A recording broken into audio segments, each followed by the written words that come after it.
ಸನ್ಮಾನ್ಯ ಸಿದ್ದರಾಮಯ್ಯ ಸಾಹೇಬರಿಗೆ, ಸಿದ್ದರಾಮಯ್ಯ ಸಾಹೇಬರಿಗೆ, ಸಿದ್ದರಾಮಯ್ಯ ಸಾಹೇಬರಿಗೆ, ಸಿದ್ದರಾಮಯ್ಯ ಸಾಹೇಬರಿಗೆ, ಸಿದ್ದರಾಮಯ್ಯ ಸಾಹೇಬರಿಗೆ, ಸಿದ್ದರಾಮಯ್ಯ ಸಾಹೇಬರಿಗೆ, बोलो भारत माता की, कांग्रेस पार्टी की, कांग्रेस पार्टी की, सिद्धरामಯ್ಯ ಸಾಹೇಬರಿಗೆ, बोलो जमीर अहमद ಅವರಿಗೆ, बोलो जमीर अहमद ಅವರಿಗೆ, ನಮ್ಮ ಲೋಕಸಭಾ ಕ್ಷೇತ್ರದ ಅಭ್ಯರ್ಥಿಯಾದಂತಹ ತುಕಾರಾಮ್ ಅವರಿಗೆ, बोलो ಸಿದ್ದರಾಮಯ್ಯ ಸಾಹೇಬರಿಗೆ, ನಮ್ಮೆಲ್ಲರ ಅಚ್ಚುಮೆಚ್ಚಿನ ನಾಯಕರು, ಈ ರಾಜ್ಯದ ಜನಪ್ರಿಯ ಮುಖ್ಯಮಂತ್ರಿ, ಈ ರಾಜ್ಯ ಕಂಡಂತ ಅಪರೂಪದ ರಾಜಕಾರಣಿ, ಜನಪ್ರಿಯ ಮುಖ್ಯಮಂತ್ರಿ ಆದಂತಹ ಸನ್ಮಾನ್ಯ ಸಿದ್ದರಾಮಯ್ಯ ಸಾಹೇಬರಿಗೆ, ಸಿದ್ದರಾಮಯ್ಯ ಸಾಹೇಬರಿಗೆ, ಸಿದ್ದರಾಮಯ್ಯ ಸಾಹೇಬರಿಗೆ, ಸಿದ್ದರಾಮಯ್ಯ ಸಾಹೇಬರಿಗೆ, ಸಿದ್ದರಾಮಯ್ಯ ಸಾಹೇಬರಿಗೆ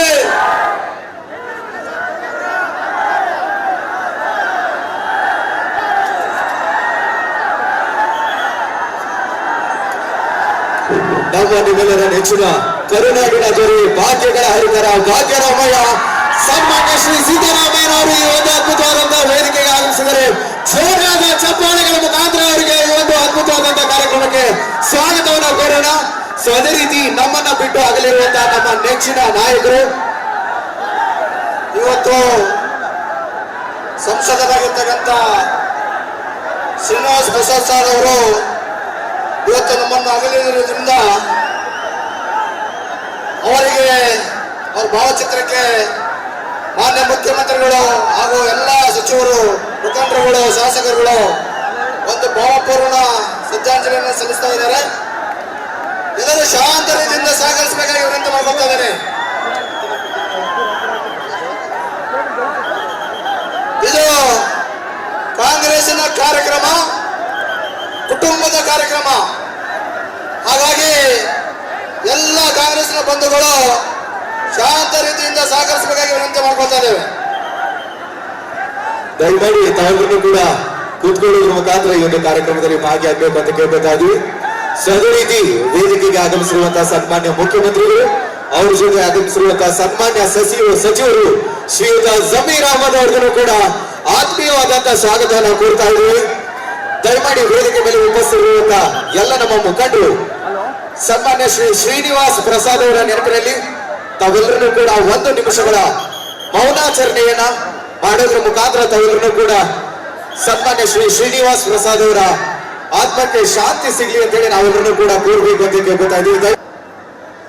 ಅದೇ ಸ್ಟೇಜು, ಅದೇ ಸಮಯ ಸಾಹೇಬರು ಮುಖ್ಯಮಂತ್ರಿಗಳಾಗಿದ್ದಾರೆ.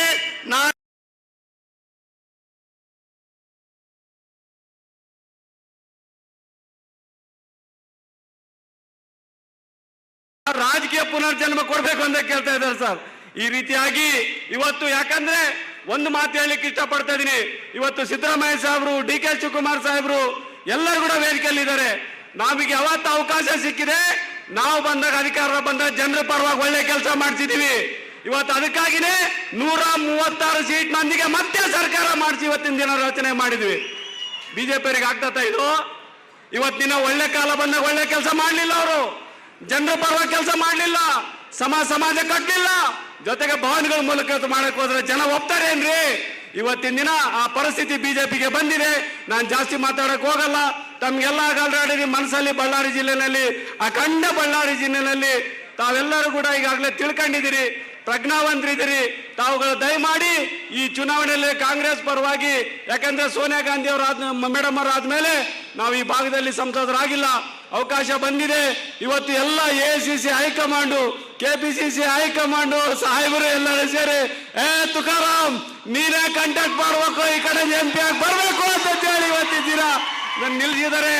ನಿಮ್ಮ ಪಾಲಿಗೆ ಹಾಕಿದಾರೆ. ನನ್ನ ದಯಮಾಡಿ 7ನೇ ತಾರೀಕಿಗೆ ತಾವು ಆಶೀರ್ವಾದ ಮಾಡ್ಬೇಕಂತೇಳಿ ತಾವು ಕಮ್ಮಿ ಇದನ್ನ ಪ್ರಾರ್ಥನೆ ಮಾಡ್ಕೊಂತೀನಿ. ತಾವುಗಳೆಲ್ಲರೂ ಕೂಡ ಈ ಚುನಾವಣೆಯಲ್ಲಿ ತಾವೆಲ್ಲರೂ ಆಶೀರ್ವಾದ ಮಾಡಿದ್ರೆ ಮುಂದಿನ 5 ವರ್ಷಗಳ ಕಾಲ ಆ MP ಸೇವೆಯನ್ನ ನಿಮ್ಮ ಪಾದಕ್ಕೆ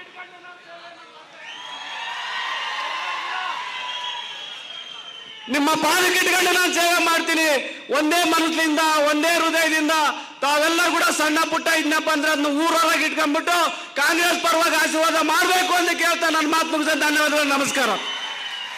ಜೋರಾದ ಚಪ್ಪಾಳೆ ಬರಲೇಬೇಕು. ನಮ್ಮ ಲೋಕಸಭಾ ಕ್ಷೇತ್ರದ ಕಾಂಗ್ರೆಸ್ ಪಕ್ಷದ ಅಭ್ಯರ್ಥಿಯಾಗಿರುವಂತಹ ತುಕಾರಾಂ ಅವರಿಗೆ ಕ್ರಮ ಸಂಖ್ಯೆ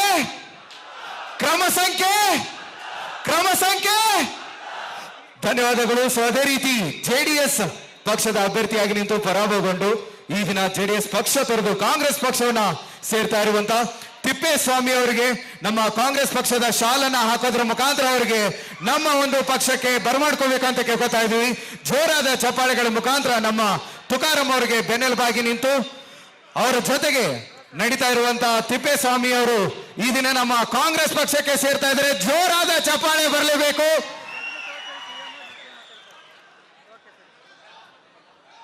ಅದೇ ರೀತಿ ಇದೀಗ ನಾವೆಲ್ಲರೂ ಕೂಡ ಬಹಳ ಕಾತರದಿಂದ ಕಾದಿರುವಂತಹ ಕ್ಷಣವನ್ನ ಕೇಳಿ ಕಣ್ ತುಂಬಿಕೊಳ್ಳುವಂತಹ ಕ್ಷಣ ಅಂತ ಹೇಳಿದ್ರೆ ತಪ್ಪಾಗಂಗಿಲ್ಲ. ನಮ್ಮ ನಿಮ್ಮೆಲ್ಲರ ನೆಚ್ಚಿನ ಮಾನ್ಯ ಉಪಮುಖ್ಯಮಂತ್ರಿಗಳು ಕೆಪಿಸಿಸಿ ಅಧ್ಯಕ್ಷರು ಆಗಿರುವಂತಹ ಸನ್ಮಾನ್ಯ ಶ್ರೀ ಡಿ.ಕೆ. ಶಿವಕುಮಾರ್ ಅವರ ಕಡೆಯಿಂದ ಈ ಒಂದು ಕಾರ್ಯಕ್ರಮದ ಕುರಿತಾಗಿ ಮಾತುಗಳನ್ನ ಕೇಳೋಣ. ಜೋರಾದ ಚಪ್ಪಾಳೆಗಳ ಮುಖಾಂತರ ಬರಮಾಡ್ಕೊಳ್ಳೋಣ ಸನ್ಮಾನ್ಯ ಶ್ರೀ ಡಿ.ಕೆ. ಶಿವಕುಮಾರ್ ಅವರಿಗೆ.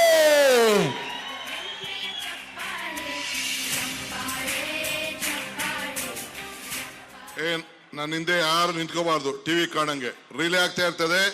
ನಿಮ್ ಶೋ ನಿಮ್ ಮಕ್ಕಳೆಲ್ಲ ಯಾರಿಗೂ ಬೇಡ, ನಡೀರಿ ಹಿಂದೆ.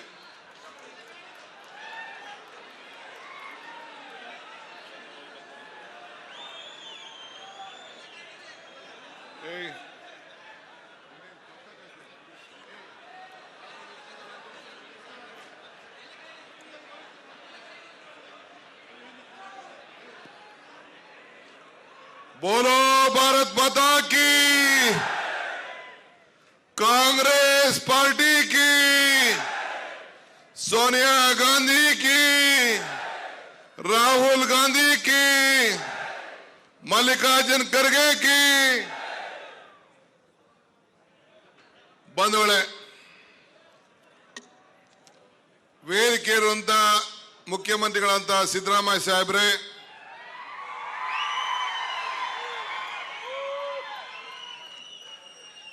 ಜಿಲ್ಲಾ ಮಂತ್ರಿಗಳಂತ ಜಮೀರ್ ಅಹಮದ್ ಖಾನ್ ರವರೇ, ರಾಮಲಿಂಗಾರೆಡ್ಡಿ ಅವರೇ, ನಮ್ಮ ಟ್ರಾನ್ಸ್ಪೋರ್ಟ್ ಮಿನಿಸ್ಟ್ರು, ನಮ್ಮ ಕ್ಯಾಂಡಿಡೇಟ್ ತುಕಾರಾಂ ರವರೇ, ನಮ್ಮ ಹಿರಿಯ ಮುಖಂಡರಂತ ಅಲ್ಲಂ ವೀರಭದ್ರಪ್ಪನವರೇ, ಶ್ರೀನಿವಾಸ್ ರವರೇ, ಗೋಪಾಲ್ ಕೃಷ್ಣರವರೇ, ಗಣೇಶ್ ರವರೇ, ಗೌಯಪ್ಪನವರೇ, ಪರಮೇಶ್ವರ್ ನಾಯಕ್ ರವರೇ, ಭೀಮಾ ನಾಯಕ್ ರವರೇ, ನಬಿ ಅವರೇ, ಸಿರಾಜ್ ಶೇಖ್ ರವರೇ, ಎಲ್ಲ ಜಿಲ್ಲಾ ಕಾಂಗ್ರೆಸ್ನ ಅಧ್ಯಕ್ಷರು, ಎಲ್ಲ ಬ್ಲಾಕ್ ಕಾಂಗ್ರೆಸ್ ಅಧ್ಯಕ್ಷಗಳು, ಎಲ್ಲ ಕಾರ್ಯಕರ್ತರು, ನಮ್ಮ ಕೆಪಿಸಿಸಿ ಎಲ್ಲ ಪದಾಧಿಕಾರಿಗಳು, ಎಲ್ಲ ಮುಖಂಡಗಳು, ಸ್ನೇಹಿತರೆ, ನಾವು ಬಹಳ ತಡವಾಗಿ ಬಂದೋ. ನಮಗೆ ನಮ್ಮ ಪ್ಲೇನ್ನ ಹೆಲಿಕಾಪ್ಟರ್ ಲ್ಯಾಂಡ್ ಮಾಡೋಕ್ಕೆ ಯಾರೋ VIP ಮೂವ್ಮೆಂಟ್ ಇದೆ ಅಂತ ಹೇಳಿ 1 ಗಂಟೆ ತಡವಾಗಾಯ್ತು. ತಾವೆಲ್ಲ ಕ್ಷಮಿಸ್ಬೇಕು. ಹೊರಗಡೆ ಇಲ್ಲಿ ಎಷ್ಟು ಜನ ಇದ್ದೀರಿ, ಅದಕ್ಕಿಂತ 2ರಷ್ಟು ಜನ ಈ ಬಿಸಿಲು ತಡಿನಾರ್ದೆ ಜಾಗ ಇಲ್ಲ ಅಂತ ಹೇಳಿ ವಾಪಸ್ ಹೋಗ್ತಾ ಇದ್ರು. ಮೊದಲು ನಾನು ಈ ಜಿಲ್ಲೆಯ ಮಹಾಜನತೆ ರಾಹುಲ್ ಗಾಂಧಿ ಅವರು ಭಾರತ್ ಜೋಡೋ ಯಾತ್ರೆ ಆದ್ಮೇಲೆ 1 ಸೀಟು 2 ಸೀಟ್ ಬಿಟ್ಟು ಎಲ್ಲ ಕಡೆ ನಮ್ಮ ಕಾಂಗ್ರೆಸ್ ಅಭ್ಯರ್ಥಿಗಳನ್ನ ಗೆಲ್ಲಿಸಿ ಬಳ್ಳಾರಿಯ ಲೋಕಸಭಾ ಕ್ಷೇತ್ರದಲ್ಲಿ ನಮಗೊಂದು ದೊಡ್ಡ ಶಕ್ತಿಯನ್ನ ಕೊಟ್ಟಿದ್ದೀರಿ. ನಿಮ್ಮೆಲ್ಲರೂ ಕೂಡ ನಾನು 1 ಕೋಟಿ ನಮಸ್ಕಾರಗಳನ್ನು ಅರ್ಪಿಸಲಿಕ್ಕೆ ನಾನು ಬಯಸ್ತಾ ಇದ್ದೇನೆ.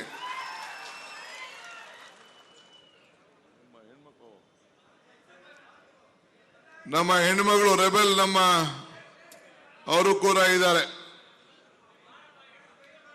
ಲತಾ ಮಲ್ಲಿಕಾರ್ಜುನ್ ಅವರು ಕೂಡ ಇದ್ದಾರೆ. ನಾನು ಮರ್ತುಬಿಟ್ಟೆ, ಬಿಡ್ರಪ್ಪ ಬಿಡ್ರಿ, 2 ನಿಮಿಷ ಇಡ್ರೆ ಸ್ವಲ್ಪ. ಬಂಧುಗಳೇ, ಈ ಬಳ್ಳಾರಿಯ ಮಹಾ ಚುನಾವಣೆ ಯಾವಾಗಲೂ ಕೂಡ ಒಂದು ಹೊಸ ಬಿರುಗಾಳಿಯನ್ನೇ ಎಬ್ಬಿಸ್ತದೆ. ನಮ್ಮ ಅಭ್ಯರ್ಥಿಯಾದ ತುಕಾರಾಮ್ರವರು ಶ್ರೀರಾಮುಲು ಕೇಳಿದ್ರು, ಸ್ವಲ್ಪ ಶ್ರೀರಾಮುಲು ಕೇಳಿದ್ರು, ತುಕಾರಾಮ್ ಅವ್ರಿಗೆ ಒಂದು ಸ್ಥಾನ ಇದೆ, ನಾನು ಬಲಗೈಲಿ ಕೂತಿದ್ದೀನಿ, ನನಗೊಂದು ಅವಕಾಶ ಮಾಡಿಕೊಡಿ ಅಂತ ಕೇಳಿದ್ರು ಅನ್ನೋ ವಿಚಾರವನ್ನ ಪ್ರಸ್ತಾವನೆ ಮಾಡಿದ್ರು. ನಾನು ಶ್ರೀರಾಮುಲುಗೆ ಹೇಳ್ತಾ ಇದ್ದೀನಿ, ನೀನು MLA ಆಗಿದ್ದಾಗ ನೀನ್ ಯಾಕೆ ಎಂಪಿಗೆ ನಿಂತ್ಕೊಂಡಪ್ಪ ಅಂತ ನಿನಗೆ ಕೇಳ್ತಾ ಇದ್ದೀನಿ ನಾನಿಲ್ಲಿ. ನೀನು MP ಓದುತ್ತಾನೆ, ಇಲ್ಲಿ ಬೈ ಎಲೆಕ್ಷನ್ ನಡೆದಿದ್ದು ಬಳ್ಳಾರಿ ರೂರಲ್ ಅಲ್ಲಿ, ಪಾರ್ಲಿಮೆಂಟ್ ಎಲೆಕ್ಷನ್ಗೂ ಬೈ ಎಲೆಕ್ಷನ್ ನಡೆದಿದ್ದು. ನಿನ್ನ ಅನುಕೂಲಕ್ಕೆ ಹೆಂಗ ಬೇಕಾದ್ರೂ ನೀನು ರಾಜಕಾರಣ ಮಾಡಬಹುದು. ಈಗ ನಾವೇನ್ ಕಾಂಗ್ರೆಸ್ ಪಾರ್ಟಿ ತೀರ್ಮಾನ ಮಾಡಿದ್ವು ಅಂದ್ರೆ, ಈ ಜಿಲ್ಲೆಯಲ್ಲಿ ಯಾರೇ ಪಾರ್ಲಿಮೆಂಟ್ ಆಗಿ ಮೆಂಬರ್ ಕಳಿಸಿದ್ರಿ ನೀವು, ಉಗ್ರಪ್ಪ ಬಿಟ್ಟು ಹಿಂದೆ ಕಳಿಸಿದಂತ ಏನು ಬಿಜೆಪಿಯಿಂದ ಎಂಪಿಗಳನ್ನ ಕಳಿಸಿದ್ರಿ, ಯಾರು ಕೂಡ ಈ ಜಿಲ್ಲೆಯ ವಿಚಾರದಲ್ಲಿ ಧ್ವನಿಯನ್ನ ಪಾರ್ಲಿಮೆಂಟ್ ಅಲ್ಲಿ ಎತ್ತಲಿಲ್ಲ, ಯಾರು ಕೂಡ ಮಾತಾಡಲಿಲ್ಲ. ಶಾಂತನೂ ಬಾಯಿ ಬಿಡ್ಲಿಲ್ಲ, ಶ್ರೀರಾಮುಲು ಬಾಯಿ ತೆಗಿಲೇ ಇಲ್ಲ. ಆಮೇಲೆ ಓಸತಿ ನಿಂತಿದ್ರಲ್ಲ ದೇವೇಂದ್ರಪ್ಪ, ಅವರು ಬಾಯಿ ಬಿಡ್ಲಿಲ್ಲ. ಸೊ ಅದಕ್ಕೆ ಅವ್ರು ಯಾರು ಕೂಡ ಹಾರ್ತೆ ಇಲ್ಲ. 3 ಬಾರಿ 4 ಬಾರಿ MLA ಆಗಿ ಮಾಜಿ ಮಂತ್ರಿ, ಒಬ್ಬ MBA ಗ್ರಾಜ್ಯುಯೇಟು, ನಿಮ್ಮ ಸ್ಥಳೀಯ, ಇವತ್ತು ಸಭ್ಯ ಸೌಮ್ಯ ಶುದ್ಧ ಹಸ್ತ ಇವೆಲ್ಲ ಕೂಡ ಇದೆ ಅಂತೇಳಿ ಕಾಂಗ್ರೆಸ್ ಪಕ್ಷ, ನಾವು ನಮ್ಮ ಬಳ್ಳಾರಿ ಒಂದು ಇತಿಹಾಸವುಳ್ಳಂತ ಒಂದು ಜಿಲ್ಲೆ, ಕೃಷ್ಣದೇವರಾಯನ ಕಾಲದಲ್ಲೂ ಕೂಡ ಇದಕ್ಕೊಂದು ಚರಿತ್ರೆ ಇದೆ. ವಿಜಯನಗರ ಸಾಮ್ರಾಜ್ಯವನ್ನು ನಡೆಸಿದಂತ ಜಾಗ.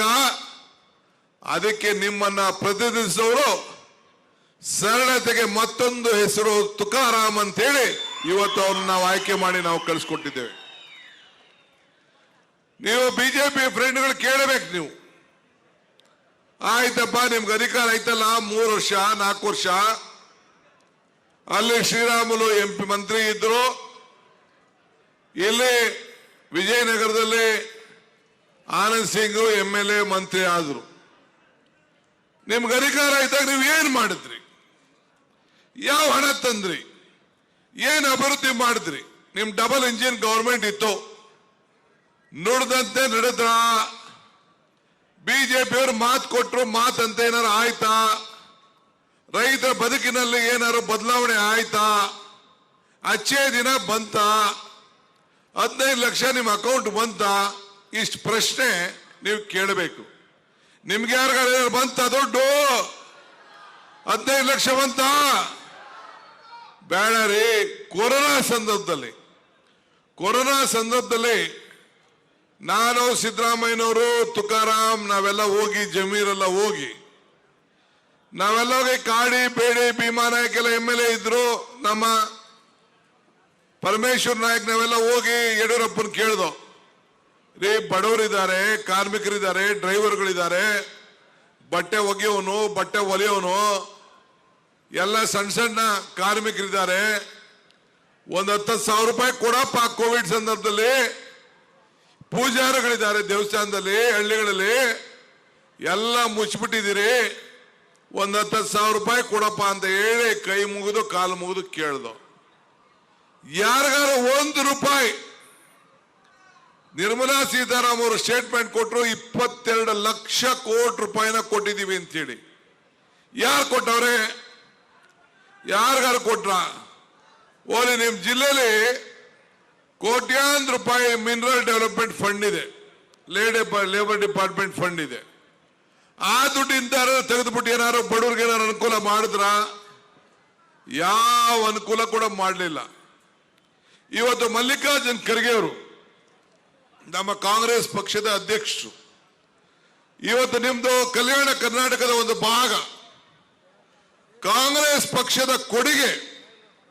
ನಾನು ಯಾವಾಗಲೂ ಒಂದು ಮಾತು ಹೇಳ್ತಾ ಇರ್ತೇನೆ, ಕಾಂಗ್ರೆಸ್ ಶಕ್ತಿ ಈ ದೇಶದ ಶಕ್ತಿ, ಕಾಂಗ್ರೆಸ್ ಇತಿಹಾಸ ಈ ದೇಶದ ಇತಿಹಾಸ. ಕಾಂಗ್ರೆಸ್ ಅಧಿಕಾರಕ್ಕೆ ಬಂದ್ರೆ ಎಲ್ಲ ವರ್ಗದ ಜನರ ಅಧಿಕಾರಕ್ಕೆ ಬಂದಂಗೆ ಅಂತ ಹೇಳಿ ನಾನು ಮಾತಾಡ್ತಾ ಇರ್ತೀನಿ. ಇವತ್ತು ರಾಜ್ಯದಲ್ಲಿ ಕಾಂಗ್ರೆಸ್ ಸರ್ಕಾರ ಇಲ್ಲಿದೆ. ಕೇಂದ್ರದಲ್ಲಿ ಕಾಂಗ್ರೆಸ್ ಸರ್ಕಾರ ಬಂದಾಗ ಏನು ಉಪ ಪ್ರಧಾನಮಂತ್ರಿಗಳಾಗಿದ್ದಂತ ಅದ್ವಾನಿಯವರು ನಮ್ಮ ಸರ್ಕಾರಕ್ಕೆ ಕಾಗದ ಬರೆದ್ರು. ಹಿಂದೆ ನಾವು ಯಾವ ಕಾರಣಕ್ಕೂ ಕಲ್ಯಾಣ ಕರ್ನಾಟಕಕ್ಕೆ 371J ಕೊಡ್ಲಿಕ್ಕೆ ಸಾಧ್ಯ ಇಲ್ಲ ಅಂತ ಹೇಳಿದ್ರು.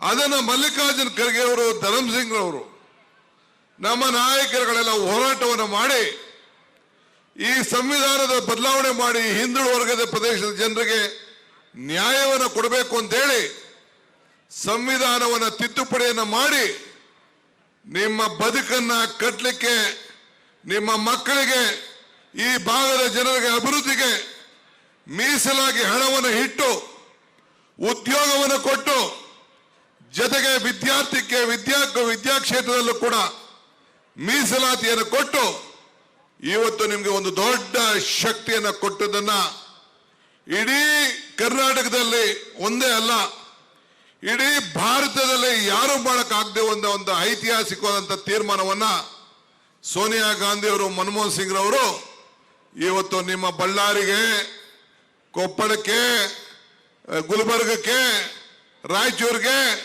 ಯಾದಗಿರಿಗೆ, ಈ ಕಲ್ಯಾಣ ಕರ್ನಾಟಕಕ್ಕೆ ಕೊಟ್ಟಂತ ಶಕ್ತಿನ ಎಲ್ಲ ಪಾರ್ಟಿಯವರು ಪಕ್ಷ ಭೇದವನ್ನ ಮರೆತು, ಜಾತಿ ಧರ್ಮವನ್ನು ಮರೆತು ಒಂದೇ ಒಂದು ಪಾರ್ಟಿ ನಮ್ಮ ಬದುಕಿಗೆ ಅನುಕೂಲ ಮಾಡಿಕೊಟ್ಟಿದೆ, ಕಾಂಗ್ರೆಸ್ ಪಾರ್ಟಿ ಅಂತ ಹೇಳಿ ಎಲ್ಲರೂ ಕೂಡ ಒಟ್ಟಿಗೆ ವೋಟ್ ಹಾಕ್ಲೇಬೇಕಾದಂತ ಒಂದು ಪರಿಸ್ಥಿತಿಯಿಂದ ಇವತ್ತು ನಿರ್ಮಾಣ ಆಗಿದೆ. ಬೆಂಗಳೂರಿನಲ್ಲಿ ನಾವೇನಾದ್ರು ಉದ್ಯೋಗವನ್ನು ಕರೆದ್ರೆ ಕಲ್ಯಾಣ ಕರ್ನಾಟಕಕ್ಕೆ ಮೀಸಲು, ಒಂದು ಕಾಲೇಜಲ್ಲಿ ಏನಾದ್ರು ಅಡ್ಮಿಷನ್ ಕರೆದ್ರೆ ಕಲ್ಯಾಣ ಕರ್ನಾಟಕಕ್ಕೆ ಮೀಸಲು. ಇವತ್ತು ಕಲ್ಯಾಣ ಕರ್ನಾಟಕ ಅಭಿವೃದ್ಧಿಗೆ ಕಾಂಗ್ರೆಸ್ ಪಕ್ಷದ ಪ್ರಣಾಳಿಕೆ, ಸಿದ್ದರಾಮಯ್ಯನವರು ನಾವಿಬ್ರು ಸೇರಿ ಇವತ್ತು ಸಾವಿರಾರು ಕೋಟಿ ರೂಪಾಯಿಯನ್ನ ಈಗಾಗಲೇ ಮೀಸಲಾತಿಯನ್ನು ಇಟ್ಟು ನಿಮ್ಗೆ ಅಭಿವೃದ್ಧಿ ಕೆಲಸವನ್ನು ಮಾಡಿಕೊಂಡು ನಾವು ಬರ್ತಾ ಇದ್ದೇವೆ. ಮುಂದಕ್ಕೆ ಇವತ್ತೇನು ಸಾವಿರಾರು ಕೋಟಿ ರೂಪಾಯಿ ಇವತ್ತು ಕೋರ್ಟ್ನಲ್ಲಿ ಮತ್ತು NGTಲಿ ಇದೆ, ಅದಕ್ಕೂ ಕೂಡ ಇವತ್ತು ಒಂದು ದಾರಿಯನ್ನು ಹುಡುಕಿ ನ್ಯಾಯಾಲಯಕ್ಕೆ ಸಲ್ಲಿಸಿ ತಂದು ಈ ಭಾಗದ ಜನರ ಅಭಿವೃದ್ಧಿಗೋಸ್ಕರ ಈಗ ಕಾರ್ಯಕ್ರಮವನ್ನು ರೂಪಿಸಲಿಕ್ಕೆ ನಾವು ಈಗಾಗಲೇ ಸಜ್ಜು ಮಾಡ್ತಾ ಇದ್ದೇವೆ. ನಮ್ಮ ನಾಗೇಂದ್ರ ಅವರು, ತುಕಾರಾಮ್ ರವರು, ಜಮೀರ್ ಅವರು ಮತ್ತು ನಮ್ಮೆಲ್ಲ ಶಾಸಕರು ಇವತ್ತು ನಿಮ್ಗೋಸ್ಕರ ಬೆಳಗ್ಗೆ ರಾತ್ರಿ ನಮ್ಮ ಹತ್ರ ಬಂದು ಚರ್ಚೆಯನ್ನು ಮಾಡಿ, ನಾವು ನಮ್ಮ ಕಾಲದಲ್ಲಿ ಹಿಂದೆ ಯಾವ ರೀತಿ ನಾವು ಸಾಕ್ಷಿ ಗುಡ್ಡೆಯನ್ನು ಬಿಟ್ಟು ಹೋಗಿದ್ದೇವೆ ಅದೇ ರೀತಿ ಮುಂದುವರಿಸಿಕೊಂಡು ಹೋಗ್ಬೇಕು ಅಂತೇಳಿ ಅನೇಕ ಕಾರ್ಯಕ್ರಮಗಳನ್ನು ಇವತ್ತು ರೂಪಿಸ್ತಾ ಇದ್ದಾರೆ. ND ಶ್ರೀನಿವಾಸ್ ಅವರು ಮತ್ತು ಈಗ ತಾನೇ ಗೋಪಾಲಕೃಷ್ಣರವರು ಎಲ್ಲ ಮಾತಾಡಿದ್ರು ನೀರಾವರಿ ಕ್ಷೇತ್ರದಲ್ಲಿ ಏನ್ ಸಮಸ್ಯೆ ಇದೆ ಅಂತೇಳಿ. ನಾನೀಗಾಗಲೇ ಈ ತುಂಗಾ ನದಿ ವಿಚಾರದಲ್ಲಿ ಈಗಾಗಲೇ ಏನು ನಮ್ಮ ನೀರನ್ನು ಉಳಿಸ್ಕೊಳ್ಬೇಕು, ನವಲೆ ಡ್ಯಾಮ್ ಅನ್ನು ಕಟ್ಟಬೇಕು, ಆ ವಿಚಾರದಲ್ಲಿ ಈಗಾಗಲೇ ನಮ್ಮ ಬಜೆಟ್ ಅಲ್ಲೂ ಕೂಡ ಮುಖ್ಯಮಂತ್ರಿಗಳು ಪ್ರಸ್ತಾವನೆಯನ್ನು ಮಾಡಿದ್ದಾರೆ. ಎಲೆಕ್ಷನ್ ಆದ ತಕ್ಷಣ ತೆಲಂಗಾಣ ಮತ್ತು ಆಂಧ್ರ ಪ್ರದೇಶವ್ರ ಹತ್ರ ನಾವು ಮಾತಾಡಿ ಅವರನ್ನು ವಿಶ್ವಾಸಕ್ಕೆ ತೆಗೆದುಕೊಂಡು ನಾವು ಈ ನೀರನ್ನು ಯಾವ ರೀತಿ ಬಳಸ್ಬೋದು, ನಮ್ಮ ರೈತರ ಬದುಕಿಗೋಸ್ಕರ ಕೆರೆಯನ್ನು ಯಾವ ರೀತಿ ತುಂಬಿಸ್ಬೋದು, ಅದಕ್ಕೆ ಕಾರ್ಯರೂಪವನ್ನು ಮಾಡ್ತೇವೆ ಅಂತೇಳಿ ಇವತ್ತು ನಾನು ನಿಮಗೆ ಮಾತನ್ನು ನಾನು ಕೊಡ್ತಾ ಇದ್ದೇನೆ. ಬಂಧುಗಳೇ, ನೀವೆಲ್ಲ ಬಡವರಿದ್ದೀರಿ. ಬಡವರಿಗೆ ಯಾವ್ದಾದ್ರು ಒಂದು ಪಕ್ಷ ಕಾಂಗ್ರೆಸ್ ಪಕ್ಷ.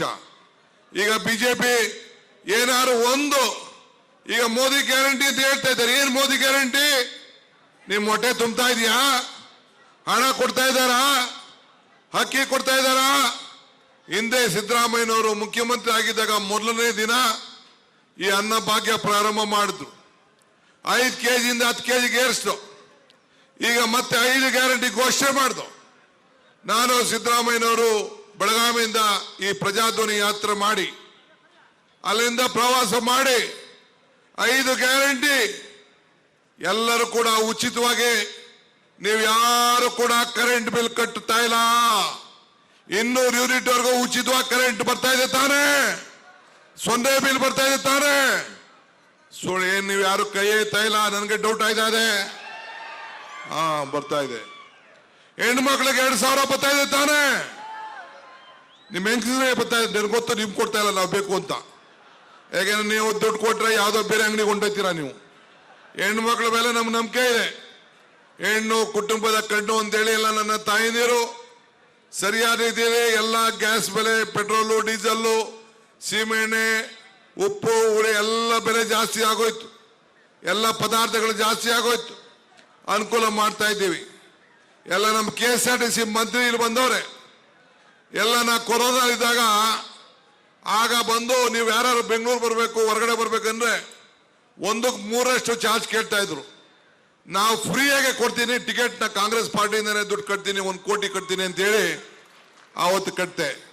ಇವತ್ತು ಏನ್ ಮಾಡಿದೀವಿ, ಹೆಣ್ಮಕ್ಳಿಗೆ ದಿನಕ್ಕೆ 60 ಲಕ್ಷ ಮಹಿಳೆಯರು ಉಚಿತವಾಗಿ ನಮ್ಮ KSRTC ಬಸ್ನಲ್ಲಿ ಪ್ರವಾಸ ಮಾಡಿ ಮಕ್ಕಳ ಮನೆಗೆ, ತಾಯಂದಿರಿಗೆ, ಕೆಲಸಕ್ಕೆ, ದೇವಸ್ಥಾನಕ್ಕೆ, ಬೀಗರ ಮನೆಗೆ, ಸ್ನೇಹಿತರ ಮನೆಗೆ, ಹಾಸ್ಪಿಟ್ಲ್ಗೆ ಎಲ್ಲರೂ ಕೂಡ ಹೋಗ್ತಾ ಇದ್ದಾರೆ. ಇಂಥದ್ದು ಒಂದು ಯಡಿಯೂರಪ್ಪನವ್ರಾಗ್ಲಿ, ಬೊಮ್ಮಾಯಿ ಆಗ್ಲಿ ಯಾರು ಮಾಡಿದ್ರೇನ್ರಿ? 2,000 ರೂಪಾಯಿ ದುಡ್ಡು ಯಾರು ಕೊಟ್ಟಿದ್ರೇನ್ರಿ? ಫ್ರೀ ಕರೆಂಟ್ ಯಾರು ಕೊಟ್ಟಿದ್ರಾ? ಕೇಳಬೇಕು. ಆಹಾರ ಬದ್ಧತೆ ಕಾಯ್ದೆ ಯಾರು ತಂದ್ರು? ಉಳುವಿಗೆ ಭೂಮಿ ಯಾರು ಕೊಟ್ರು? ಬ್ಯಾಂಕ್ ರಾಷ್ಟ್ರೀಕರಣ ಯಾರು ಮಾಡಿದ್ರು? 371J ಯಾರು ತಂದ್ರು? ಇಂಥ ಎಲ್ಲ ಕೂಡ ಬದುಕಿಗೋಸ್ಕರ, ಭಾವನೆಗಲ್ಲ. ಇವತ್ತು ಕಾಂಗ್ರೆಸ್ MLAಗಳು ಇಲ್ಲಿ ಬಂದ ಮೇಲೆ, ಕಾಂಗ್ರೆಸ್ MLAಗಳು ಇಲ್ಲಿ ಆಯ್ಕೆ ಆದ್ಮೇಲೆ ಇವತ್ತು ಬಳ್ಳಾರಿ ಜಿಲ್ಲೆ, ವಿಜಯನಗರ ಜಿಲ್ಲೆ ಶಾಂತಿಯುತವಾಗಿ ಇದೆಯೋ ಇಲ್ಲೋ? ಗಲಾಟೆ, ಲೂಟಿ ಎಲ್ಲ ನಿಂತಿದೆಯೋ ಇಲ್ಲೋ?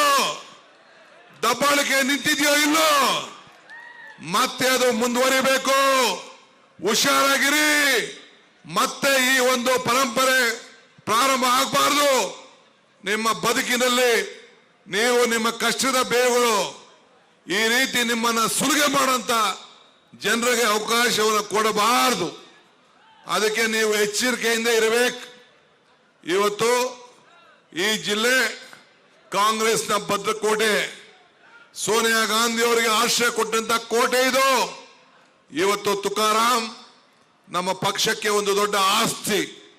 ನಮ್ಮ ಶಾಸಕಾಂಗ ಪಕ್ಷದ ಪ್ರಧಾನ ಕಾರ್ಯದರ್ಶಿಗಳು, ಲೋಕಸಭೆ ನಿಮ್ಮ ಪ್ರತಿನಿಧಿಯಾಗಿ, ನಿಮ್ಮ ಧ್ವನಿಧಿಯಾಗಿ ಇವತ್ತು ಅವರು ನಿಮ್ಮ ಸೇವೆಯನ್ನು ಮಾಡ್ತಾರೆ. ಇಡೀ ಸರ್ಕಾರ ಅವರ ಬೆನ್ನೆಲುಬಾಗಿ ನಿಂತ್ಕೊಳ್ತದೆ. ಮುಂದಕ್ಕೆ ರಾಹುಲ್ ಗಾಂಧಿ ಅವರು, ಮಲ್ಲಿಕಾರ್ಜುನ್ ಖರ್ಗೆ ಅವರು ಇನ್ನೊಂದು ಚೆಕ್ ಸೈನ್ ಹಾಕಿದ್ದಾರೆ. ನಾನು ಸಿದ್ದರಾಮಯ್ಯನವರು ಯಾವ ರೀತಿ ಸೈನ್ ಹಾಕಿದೋ ಹಂಗೆ ಇನ್ನೊಂದು ಚೆಕ್ ಸೈನ್ ಹಾಕಿದ್ದಾರೆ. ಏನದು? 5 ಗ್ಯಾರಂಟಿ. 1 ಲಕ್ಷ ಹೆಣ್ಮಕ್ಳಿಗೆ ನಾವು ಗೃಹಲಕ್ಷ್ಮಿ ಕೊಟ್ಟಿದ್ದೀವಿ. ಭಾಗ್ಯದ ಲಕ್ಷ್ಮಿ ಬಾರಮ್ಮ ಅಂತೇಳಿ 1 ಲಕ್ಷ ವರ್ಷಕ್ಕೆ. ಈಗ 24,000. ಹಾಸ್ಪಿಟ್ಲ್ಗೆ 25 ಲಕ್ಷವರೆಗೂ ಇನ್ಸೂರೆನ್ಸು. ರೈತರ ಸಾಲ ಮನ್ನಾ, ರೈತರು ಬೆಳೆದಂತ ಬೆಲೆಗೆ ಒಳ್ಳೆ ಬೆಲೆ. ಹಿಂಗೆ ಇವತ್ತು ಯುವಕರಿಗೆಲ್ಲ 1 ಲಕ್ಷ ರೂಪಾಯಿ. ಇದು ಕಾಂಗ್ರೆಸ್ ಕೇಂದ್ರ ಪಕ್ಷದ ಗ್ಯಾರಂಟಿ. ನಮ್ದು ಹೆಂಗ 5 ಗ್ಯಾರಂಟಿ? ಮಲ್ಲಿಕಾರ್ಜುನ್ ಖರ್ಗೆ ಅವರು, ರಾಹುಲ್ ಗಾಂಧಿ ಅವರು, ನಾವು ಹೆಂಗೆ ನಡೆದಂತೆ ನಡೆದಿದ್ದೀವಿ, ಕಾಂಗ್ರೆಸ್ ಪಾರ್ಟಿ ನಡೀತದೆ. ಇದನ್ನ ಗಮನದಲ್ಲಿ ಇಟ್ಕೊಳ್ಳಿ. ಇನ್ನ 2-3 ಸಭೆಗೆ ಹೋಗ್ಬೇಕು. ಅದಾದ್ಮೇಲೆ ನಾವು ಇಬ್ರು ಮೈಸೂರಿಗೆ ಹೋಗಿ ಬೆಂಗಳೂರಿಗೆ ಹೋಗ್ಬೇಕಾಗಿದೆ. ನಿಮ್ಮ ಆಶೀರ್ವಾದ ಇರಲಿ. ತುಕಾರಾಮ್ ಅಲ್ಲ ಕ್ಯಾಂಡಿಡೇಟು, ನೀವೇ ಕ್ಯಾಂಡಿಡೇಟು. ಬಿಜೆಪಿ ಅವ್ರಿಗೆ ಹೇಳ್ಬೇಕು, ಸಿದ್ದರಾಮಯ್ಯನವರು ರಾಮಲಿಂಗಾರೆಡ್ಡಿ ಫ್ರೀಯಾಗಿ ಬಸ್ಸಲ್ಲಿ ಕಳಿಸ್ತಾವ್ರೆ, 2,000 ಬರ್ತಾ ಇದೆ.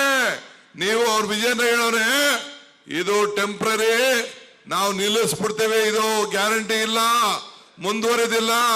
ವಿಜೇಂದ್ರ, ನಿನ್ನ ಹಣೆಯಲ್ಲಿ ಬರ್ದಿಲ್ಲಪ್ಪ ಈ ಗ್ಯಾರಂಟಿನ ನಿಲ್ಲಿಸ್ಲಿಕ್ಕೆ ಸಾಧ್ಯ ಇಲ್ಲ. ಇನ್ನ ದೊಡ್ಡ ದೊಡ್ಡ ಗ್ಯಾರಂಟಿ ಕಾಂಗ್ರೆಸ್ ಪಾರ್ಟಿ ಕೊಡ್ತದೆ. ನೀವೆಲ್ಲ ಆಶೀರ್ವಾದ ಮಾಡ್ಬೇಕು. ಅಂಬೇಡ್ಕರ್ ಅವರು ಹೇಳಿದ್ರಲ್ಲ, ಇತಿಹಾಸ ಮರ್ತವನು ಇತಿಹಾಸ ಸೃಷ್ಟಿಗೆ ಆಗೋದಿಲ್ಲ ಅಂತ ನಮ್ಮ ತುಕಾರಾಮ್ ಹೇಳ್ದ. ಹಂಗೆ ನೀವು ಹೋರಾಟ ಮಾಡಬೇಕು. ಕಾಂಗ್ರೆಸ್ ಅಭ್ಯರ್ಥಿ ಗೆಲ್ಲಬೇಕು. ನಿಮ್ಮ ಮತ ಯಾರಿಗೆ? ತುಕಾರಾಮ್ಗೆ. ಒಂದ್ಸತಿ ಜೋರಾಗಿ ತುಕಾರಾಮ್ ಹೆಸರು ಹೇಳ್ಬಿಡಿ. ನಿಮ್ಮ ಮತ. ಎಲ್ಲರಿಗೂ ನಮಸ್ಕಾರ. ಒಂದ್ಸತಿ ಜೋರಾದ ಚಪ್ಪಾಳೆ ಬರಲೇಬೇಕು. ಸನ್ಮಾನ್ಯ ಉಪಮುಖ್ಯಮಂತ್ರಿಗಳು ನಮ್ಮ ನಿಮ್ಮೆಲ್ಲರ ನೆಚ್ಚಿನ DK ಶಿವಕುಮಾರ್ ಸಾಹೇಬ್ರಿಗೆ. ಅದೇ ರೀತಿ ಮತ್ತೊಂದ್ಸತಿ ಕ್ರಮ ಸಂಖ್ಯೆ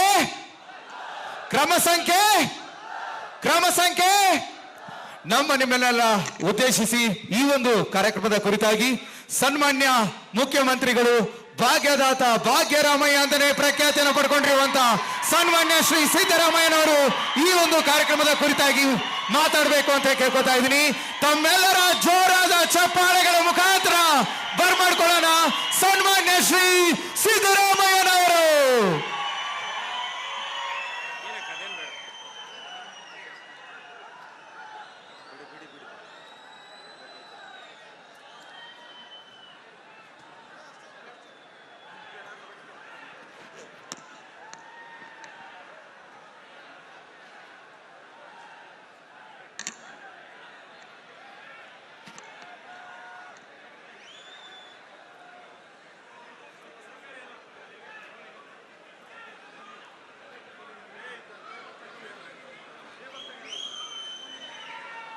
ಪ್ರದೇಶ್ ಕಾಂಗ್ರೆಸ್ ಸಮಿತಿಯ ಅಧ್ಯಕ್ಷರು, ಸರ್ಕಾರದ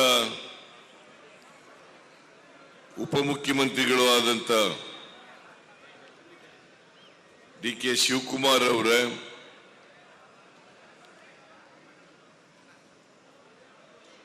ಹಿರಿಯ ಸಚಿವರಾದಂತ ರಾಮಲಿಂಗ ರೆಡ್ಡಿ ಅವರೇ,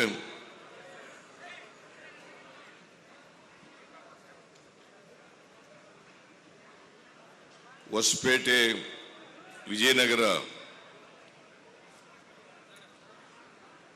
ಜಿಲ್ಲಾ ಉಸ್ತುವಾರಿ ಸಚಿವರಾದಂತ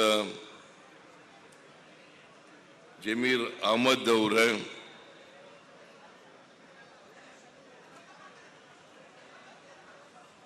ನಮ್ಮ ಪಕ್ಷದ ಅಭ್ಯರ್ಥಿ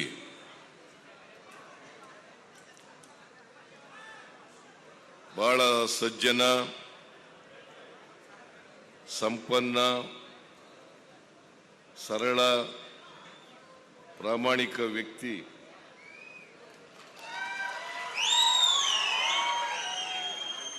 ಮಾಜಿ ಸಚಿವರು ಶಾಸಕರು ಆದಂತ ಶ್ರೀ ತುಕಾರಾಮ್ ಅವರೇ, ನಿಮ್ಮೆಲ್ಲರ ಜನಪ್ರಿಯ ಶಾಸಕರು, ಆತ್ಮೀಯರು ಆದಂತ ಡಾಕ್ಟರ್ ಶ್ರೀನಿವಾಸ್ ಅವರೇ,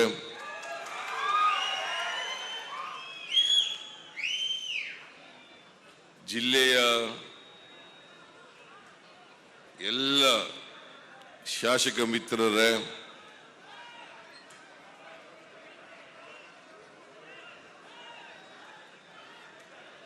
ಜಿಲ್ಲಾ ಅಧ್ಯಕ್ಷರುಗಳೇ, ಬ್ಲಾಕ್ ಸಮಿತಿಯ ಅಧ್ಯಕ್ಷರುಗಳೇ,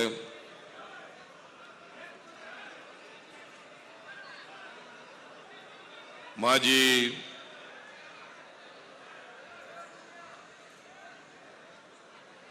ಶಾಸಕರುಗಳೇ,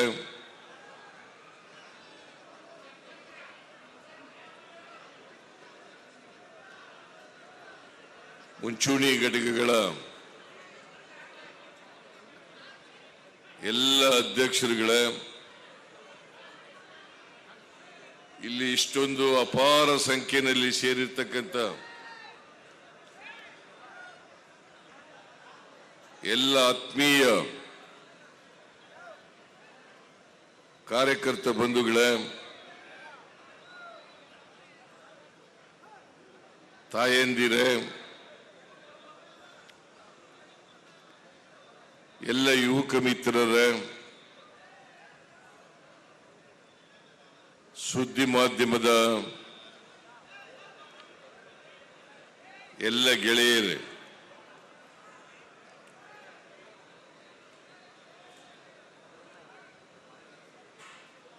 ಮೇ 7ನೇ ತಾರೀಕು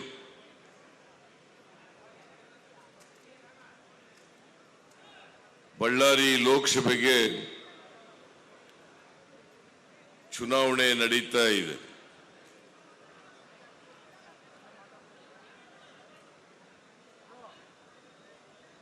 ಈ ಚುನಾವಣೆಯಲ್ಲಿ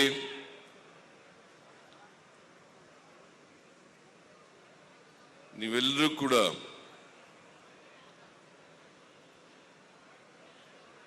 ಮುಂದಿನ 5 ವರ್ಷದವರೆಗೆ ಈ ದೇಶದ ಭವಿಷ್ಯವನ್ನು ರೂಪಿಸಲಿಕ್ಕೆ ಮತದಾನವನ್ನ ಮಾಡಬೇಕಾಗ್ತದೆ.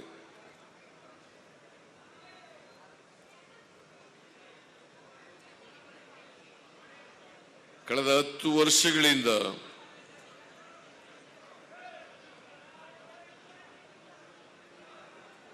ನರೇಂದ್ರ ಮೋದಿಯವರು ಈ ದೇಶದ ಪ್ರಧಾನಮಂತ್ರಿಯಾಗಿದ್ದಾರೆ.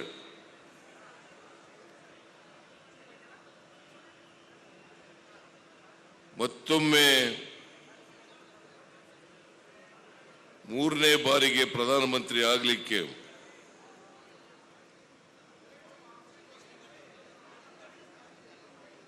ಜನರ ಬಳಿ ಮತಯಾಚನೆಯನ್ನು ಮಾಡ್ತಾ ಇದ್ದಾರೆ.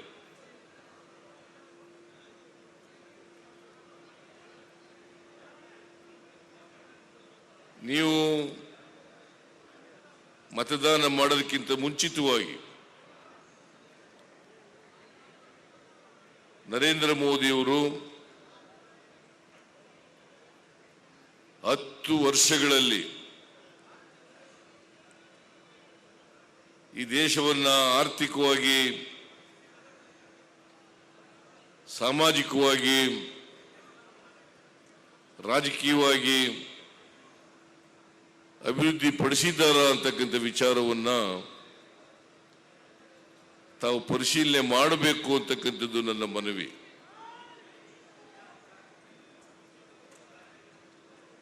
ನರೇಂದ್ರ ಮೋದಿಯವರು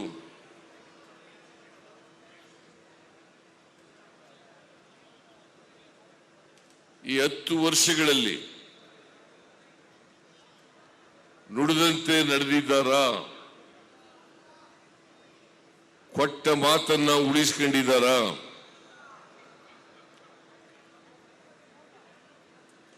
ದೇಶವನ್ನ ಆರ್ಥಿಕವಾಗಿ ಮುನ್ನಡೆಸತಕ್ಕಂಥ ಕೆಲಸವನ್ನ ಮಾಡಿದ್ದಾರಾ? ಇದು ನೀವೆಲ್ಲರೂ ಕೂಡ ಪರಿಗಣಿಸಬೇಕಾಗಿರ್ತಕ್ಕಂಥ ವಿಚಾರಗಳು.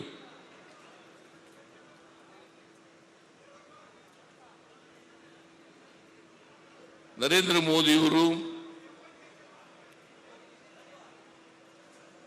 ಈ ಚುನಾವಣೆಯಲ್ಲಿ ಹತಾಶರಾಗಿದ್ದಾರೆ.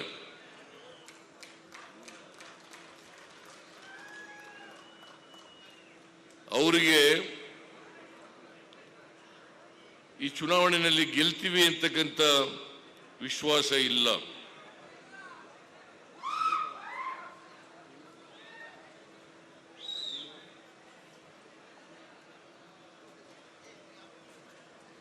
ಅವರ ಸರ್ವೆ ಪ್ರಕಾರ 200ರಿಂದ 220 ಗೆಲ್ಲಬಹುದು ಅಂತ ಮಾತ್ರ ಅವ್ರ ಸರ್ವೆ ಹೇಳ್ತದೆ. ನಿಮಗೆ ಒಂದು ವಿಚಾರನ ತಿಳಿಸ್ಲಿಕ್ಕೆ ಬಯಸ್ತೇನೆ. ಆಕ್ಸಿಸ್ ಮೈ ಇಂಡಿಯಾ ಅಂತಕ್ಕಂಥವರು ಸರ್ವೆ ಮಾಡಿದ್ರು. ಸರ್ವೆನಲ್ಲಿ 200ರಿಂದ 210 ಗೆಲ್ತದೆ ಅಂತೇಳಿ ವರದಿ ಇತ್ತು. ಅವರು ಪ್ರಸ್ತುತಪಡಿಸಿದರು. ತಕ್ಷಣ ನರೇಂದ್ರ ಮೋದಿ ಅವರ ಸರ್ಕಾರ ಅದನ್ನ ಡಿಲೀಟ್ ಮಾಡಿಸಿದ್ರು. ಯಾಕಂತಂದ್ರೆ 210 ಗೆಲ್ಲದು ಅಂತೇಳಿ ಜನಗಳಿಗೆ ಗೊತ್ತಾಗೋದ್ರೆ ಬಿಜೆಪಿಗೆ ಮತ ಹಾಕಲ್ಲ ಅಂತಕ್ಕಂಥ ಭಯದಿಂದ ಅದನ್ನ ಡಿಲೀಟ್ ಮಾಡಿಸ್ತಕ್ಕಂಥ ಕೆಲಸವನ್ನ ಮಾಡಿದ್ರು.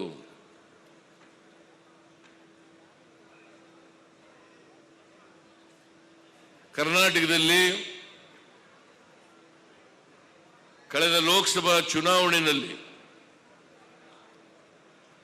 28ಕ್ಕೆ 25 ಸ್ಥಾನಗಳನ್ನು ಗೆದ್ದಿದ್ರು. 28ಕ್ಕೆ ದಯವಿಟ್ಟು ಎಲ್ಲ ನಮ್ಮ ಕಾರ್ಯಕರ್ತರು ದಯವಿಟ್ಟು ಎಲ್ಲರನ್ನ ಕೈ ಮುಗಿದು ಪ್ರಾರ್ಥನೆ ಮಾಡ್ತೀನಿ, ಒಂದು 10-15 ನಿಮಿಷ ಕೂರಬೇಕಂತ ದಯವಿಟ್ಟು. ಎಲ್ಲ ಕಾರ್ಯಕರ್ತರ ಬಂಧುಗಳಿಗೆ ಕಳಕಳಿಯ ಮನವಿ. ಸಾಹೇಬರು ಮಾತಾಡ್ತಾ ಇದ್ದಾರೆ, ದಯಮಾಡಿ ಒಂದು 10 ನಿಮಿಷ ತಾಳ್ಮೆಯಿಂದ. ನನಗೆ ಗೊತ್ತಿದೆ ತುಂಬಾ ಬಿಸಿಲು, ಬೆಳಗ್ಗೆ 10 ಗಂಟೆಯಿಂದ ಕಾಯ್ದಿದ್ದೀವಿ, ತುಂಬಾ ತಾಳ್ಮೆ ಪರೀಕ್ಷೆ ಮಾಡಿದ್ದೀವಿ. ಅಭಿಮಾನಿ ಬಂಧುಗಳ ಇನ್ನೊಂದು 10-15 ನಿಮಿಷ ತಾಳ್ಮೆಯಿಂದ ಕುಳಿತುಕೋಬೇಕಾಗಂತ ಕಳಕಳಿಯ ಮನವಿ.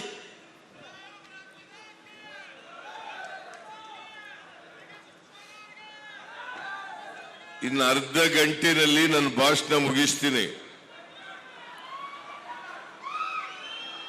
ಅದಕ್ಕೋಸ್ಕರ ತಾವೆಲ್ಲರೂ ಕೂಡ ಶಾಂತ ಚಿತ್ತತೆಯಿಂದ ಅರ್ಧ ಗಂಟೆ ನಿಶ್ಶಬ್ದವಾಗಿ ಕೂರ್ಬೇಕು.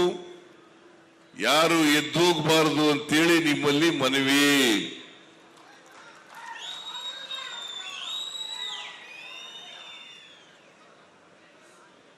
ಕಳೆದ ಲೋಕಸಭಾ ಚುನಾವಣೆಯಲ್ಲಿ 28 ಸ್ಥಾನಗಳಿಗೆ 25 ಸ್ಥಾನಗಳನ್ನು ಗೆದ್ದರು ಭಾರತೀಯ ಜನತಾ ಪಕ್ಷದವರು. ಯಾಕಂತಂದ್ರೆ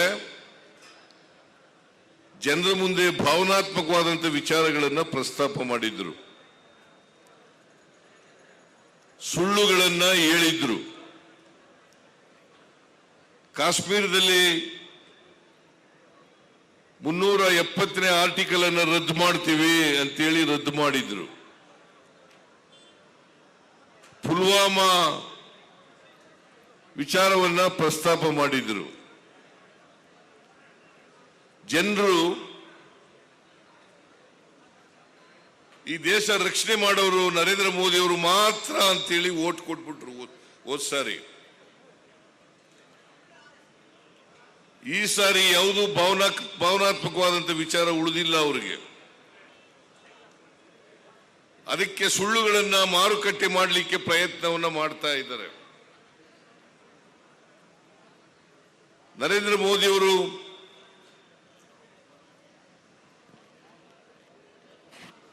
ಹೆಚ್ಚು ಕರ್ನಾಟಕಕ್ಕೆ ಕಾನ್ಸಂಟ್ರೇಟ್ ಮಾಡ್ತಾ ಇದ್ದಾರೆ.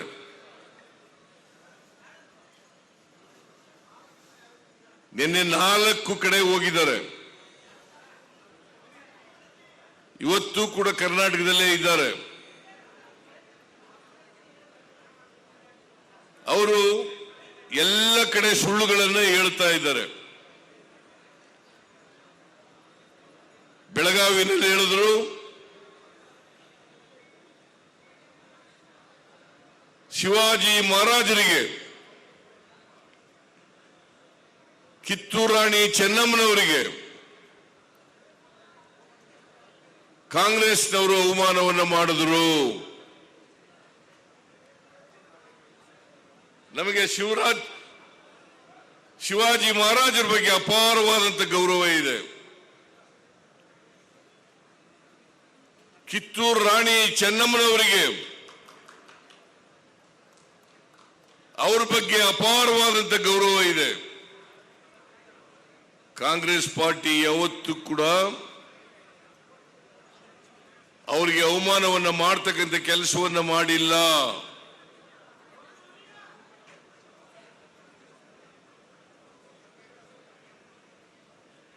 ಕಿತ್ತೂರು ರಾಣಿ ಚೆನ್ನಮ್ಮ, ನಾನು ಅವರ ಜಯಂತ್ಯೋತ್ಸವವನ್ನು ಆಚರಣೆ ಮಾಡೋವರಿಗೆ ಕಿತ್ತೂರು ರಾಣಿ ಚೆನ್ನಮ್ಮನ ಜಯಂತ್ಯೋತ್ಸವವನ್ನು ಬಿಜೆಪಿಯ ಸರ್ಕಾರ ಯಾವತ್ತೂ ಕೂಡ ಮಾಡಿರಲಿಲ್ಲ. ಯಡಿಯೂರಪ್ಪ ಮಾಡಿರಲಿಲ್ಲ, ಬಸವರಾಜ ಬೊಮ್ಮಾಯಿ ಮಾಡಿರಲಿಲ್ಲ, ಜಗದೀಶ್ ಶೆಟ್ಟರ್ ಮಾಡಿರಲಿಲ್ಲ. ಅವರ ಜಯಂತ್ಯೋತ್ಸವವನ್ನು ಮಾಡಿದ್ದು ಕಾಂಗ್ರೆಸ್ಸಿನ ಸರ್ಕಾರ, ಸಿದ್ದರಾಮಯ್ಯನ ಸರ್ಕಾರ ಅಂತಕ್ಕಂಥದ್ದನ್ನು ತಮಗೆ ತಿಳಿಸಲಿಕ್ಕೆ ಬಯಸ್ತಾ ಇದ್ದೇನೆ. ನಾವು ಜಯಂತ್ಯೋತ್ಸವವನ್ನು ಆಚರಣೆ ಮಾಡಿದವರು ಕಿತ್ತೂರು ರಾಣಿ ಚೆನ್ನಮ್ಮನವರಿಗೆ ಅವಮಾನ ಮಾಡಲಿಕ್ಕೆ ಸಾಧ್ಯನಾ? ನರೇಂದ್ರ ಮೋದಿ ಅವರು ಇಂಥ ಸುಳ್ಳುಗಳನ್ನ ಹೇಳುತ್ತಾರೆ. ಇನ್ನೊಂದು ಸುಳ್ಳು ಹೇಳಿದ್ದಾರೆ. ಅದೇನಪ್ಪಾ ಅಂತಂದ್ರೆ, ಹಿಂದುಳಿದ ವರ್ಗದವರಿಗೆ, ದಲಿತರಿಗೆ ಕೊಟ್ಟಿರ್ತಕ್ಕಂಥ ಮೀಸಲಾತಿಯನ್ನ ಕಿತ್ತು ಮುಸಲ್ಮಾನರಿಗೆ ಕೊಟ್ಬಿಡ್ತಾರೆ ಅಂತಕ್ಕಂಥ ಮಾತನ್ನ ಹೇಳಿದ್ದಾರೆ. ಭಾರತೀಯ ಜನತಾ ಪಕ್ಷ ಯಾವತ್ತೂ ಕೂಡ ಮೀಸಲಾತಿ ಪರ ಇಲ್ಲ. ಭಾರತೀಯ ಜನತಾ ಪಕ್ಷದ ಇತಿಹಾಸವನ್ನು ನೋಡಿದಾಗ, RSSನವರ ಇತಿಹಾಸವನ್ನು ನೋಡಿದಾಗ, ಈ ದೇಶದಲ್ಲಿ ನಿಮ್ಮ ಮುಂದೆ ಇರ್ತಕ್ಕಂಥ ಇತಿಹಾಸ ಎಲ್ಲ ಕಾಲದಲ್ಲೂ ಕೂಡ ಮೀಸಲಾತಿಯನ್ನು ವಿರೋಧ ಮಾಡಿದ್ದಾರೆ. ಅಷ್ಟೇ ಏಕೆ, ಬಾಬಾ ಸಾಹೇಬ್ ಅಂಬೇಡ್ಕರ್ ಅವರು ಕೊಟ್ಟಿರ್ತಕ್ಕಂಥ ಸಂವಿಧಾನವನ್ನೇ ವಿರೋಧ ಮಾಡಿದ್ದಾರೆ.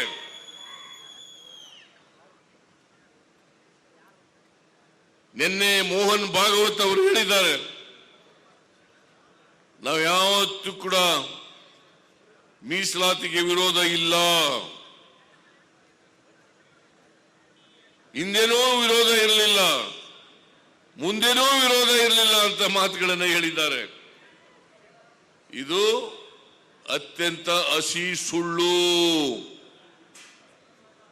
ಮಂಡಲ್ ಕಮಿಷನ್ ವರದಿಯನ್ನು ವಿರೋಧ ಮಾಡಿದವರು ಯಾರು? ರಥಯಾತ್ರೆಯನ್ನ ಪ್ರಾರಂಭ ಮಾಡಿದವರು ಯಾರು? ಲಾಲೂ ಪ್ರಸಾದ್ ಯಾದವ್ ಅವರು ಮುಖ್ಯಮಂತ್ರಿಯಾಗಿ ಬಿಹಾರ್ನಲ್ಲಿ ರಥಯಾತ್ರೆಯನ್ನು ತಡೆದದ್ದು ಯಾಕೆ?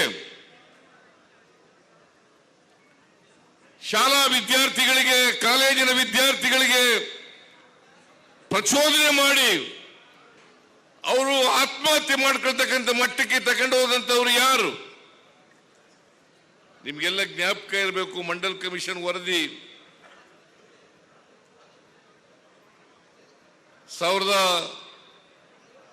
1990ನೇ ಇಸ್ವಿನಲ್ಲಿ VP ಸಿಂಗ್ ರವರು ಜಾರಿ ಮಾಡ್ತೀನಿ ಅಂತಂದಾಗ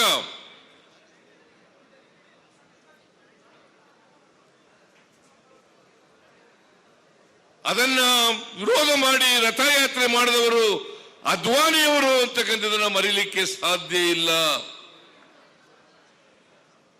ಅರ್ಜುನ್ ಸಿಂಗ್ ರವರು ಮಾನವ ಸಂಪನ್ಮೂಲಗಳ ಸಚಿವರಾಗಿದ್ದಾಗ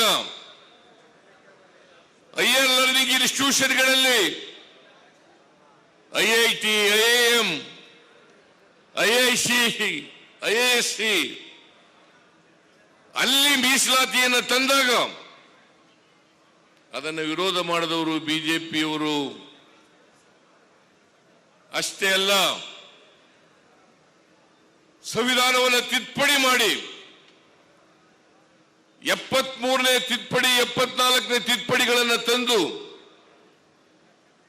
ಜಿಲ್ಲಾ ಪಂಚಾಯತಿನಲ್ಲಿ, ಗ್ರಾಮ ಪಂಚಾಯತಿನಲ್ಲಿ, ತಾಲೂಕು ಪಂಚಾಯತಿನಲ್ಲಿ, ಮುನ್ಸಿಪಾಲಿಟಿಗಳಲ್ಲಿ, ನಗರ ಪಾಲಿಕೆಗಳಲ್ಲಿ ಮೀಸಲಾತಿಯನ್ನ ಕೊಡಬೇಕು ಅಂತ ಮಾಡಿದಾಗ ಅದು ಜಾರಿಯಾಯಿತು.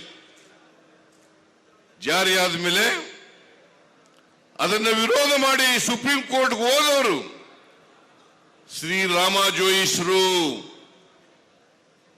ಅವತ್ತು ಸುಪ್ರೀಂ ಕೋರ್ಟ್ಗೆ ಹೋದಾಗ ರಾಮ ಜೋಯಿಸರು ಬಿಜೆಪಿಯ ಉಪಾಧ್ಯಕ್ಷರಾಗಿದ್ದರು.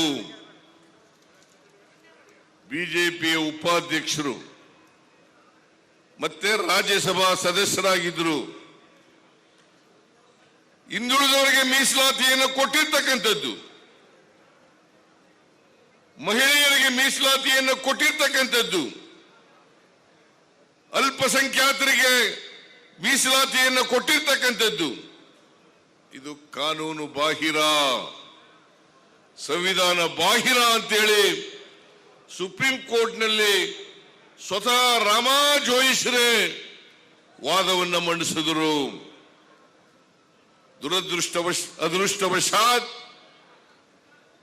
ಅದೃಷ್ಟವಶಾತ್ ರಾಮಾ ಜೋಯಿಸ್ರು ಹಾಕಿದಂತ ಅರ್ಜಿಯನ್ನು ವಜಾ ಮಾಡಿದ್ರು ಸುಪ್ರೀಂ ಕೋರ್ಟ್ನವರು.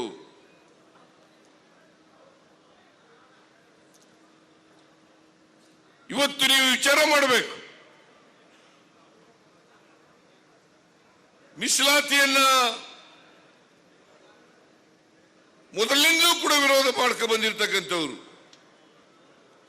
ಭಾರತೀಯ ಜನತಾ ಪಕ್ಷದವರು ಯಾವತ್ತೂ ಕೂಡ ಮೀಸಲಾತಿ ಪರ ಇರಲಿಲ್ಲ.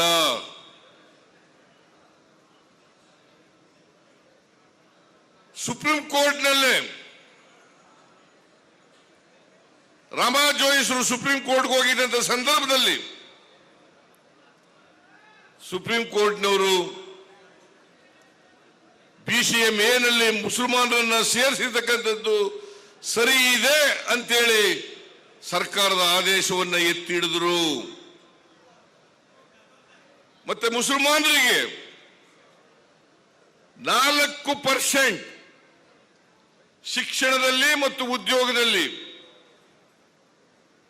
1994ನೇ ಇಸ್ವಿಯಿಂದ ಜಾರಿನಲ್ಲಿದೆ. ಅಂದ್ರೆ ಸುಮಾರು 30 ವರ್ಷಗಳಿಂದ ಕರ್ನಾಟಕದಲ್ಲಿ ಜಾರಿನಲ್ಲಿದೆ.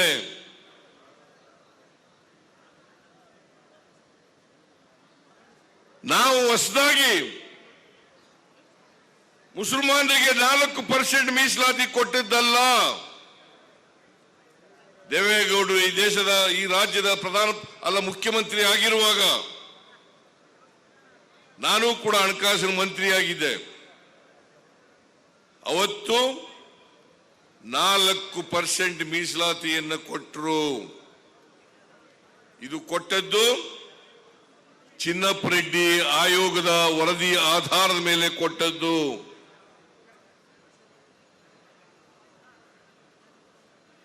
ಇದನ್ನ ಬಸವರಾಜ ಬೊಮ್ಮಾಯಿ ಅವರು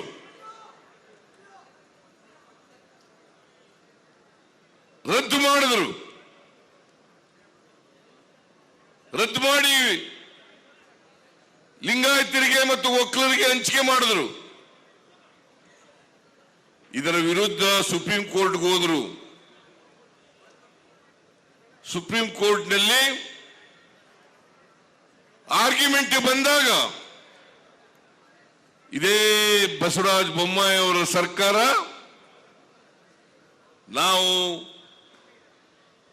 ಮುಸಲ್ಮಾನರಿಗೆ ಕೊಟ್ಟಿರ್ತಕ್ಕಂಥ 4% ಮೀಸಲಾತಿಯನ್ನು ರದ್ದು ಮಾಡಲ್ಲ, ಯಥಾಸ್ಥಿತಿ ಮುಂದುವರಿಸ್ತೇವೆ ಅಂತೇಳಿ ಸುಪ್ರೀಂ ಕೋರ್ಟ್ನಲ್ಲಿ ಅಫಿಡವಿಟ್ ಅನ್ನು ಹಾಕಿ ಅಂಡರ್ಟೇಕರ್ ಮಾಡ್ಕೊಂಡಿದ್ದಾರೆ. ಇವತ್ತು ಕೂಡ ಮುಸಲ್ಮಾನರಿಗೆ 4% ಮೀಸಲಾತಿ ಮುಂದುವರಿತಕ್ಕಂಥದ್ದು ನಡೀತಾ ಇದೆ. ನಾನು ಯಾಕೆ ಇದನ್ನೆಲ್ಲ ಪ್ರಸ್ತಾಪ ಮಾಡ್ತಾ ಇದ್ದೀನಿ ಅಂತಂದ್ರೆ, ನರೇಂದ್ರ ಮೋದಿ ಅವರು ಕರ್ನಾಟಕದಲ್ಲಿ ಕಾಂಗ್ರೆಸ್ ಸರ್ಕಾರ ಹಿಂದುಳಿದವರಿಗೆ ದಲಿತರಿಗೆ ಕೊಟ್ಟಿದ್ದಂತ ಮೀಸಲಾತಿಯನ್ನ ಕಿತ್ತು ಮುಸಲ್ಮಾನರಿಗೆ ಕೊಟ್ಟಿದ್ದಾರೆ ಅಂತಕ್ಕಂಥ ಸುಳ್ಳನ್ನ ಎಲ್ಲ ಕಡೆ ಪ್ರಸ್ತಾಪ ಮಾಡ್ತಾ ಇದ್ದಾರೆ.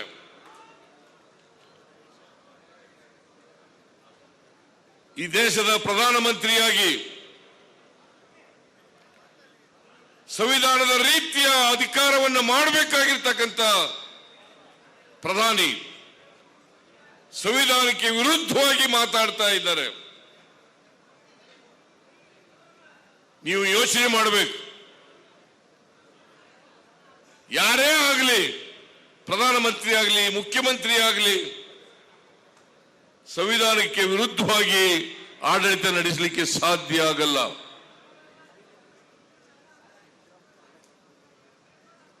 ಇಂಥವರ ವಿರುದ್ಧ ನೀವು ಎಚ್ಚರಿಕೆಯಿಂದ ಇರಬೇಕು ಅಂತಕ್ಕಂಥದ್ದು ನನ್ನ ಕಳಕಳಿಯ ಮನವಿ.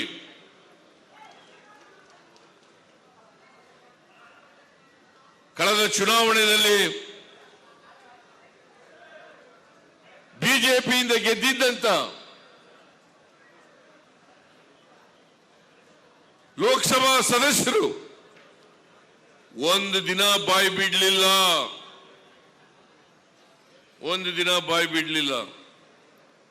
ಇವತ್ತು ಬಿಜೆಪಿಯಿಂದ ಅಭ್ಯರ್ಥಿಯಾಗಿರ್ತಕ್ಕಂಥ ಶ್ರೀರಾಮುಲು ಕರ್ನಾಟಕದಲ್ಲಿ ಮಂತ್ರಿಯಾಗಿದ್ದರು.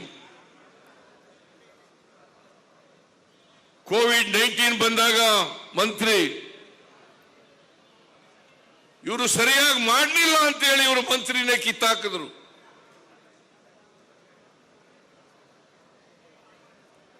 ಕೋವಿಡ್-19 ಕಾಯಿಲೆಯನ್ನ ಸಮರ್ಥವಾಗಿ ನಿಭಾಯಿಸಲಿಲ್ಲ ಅಂತೇಳಿ ಇವರು ಆರೋಗ್ಯ ಇಲಾಖೆನೇ ಕಿತ್ತಾಕಿದ್ರು.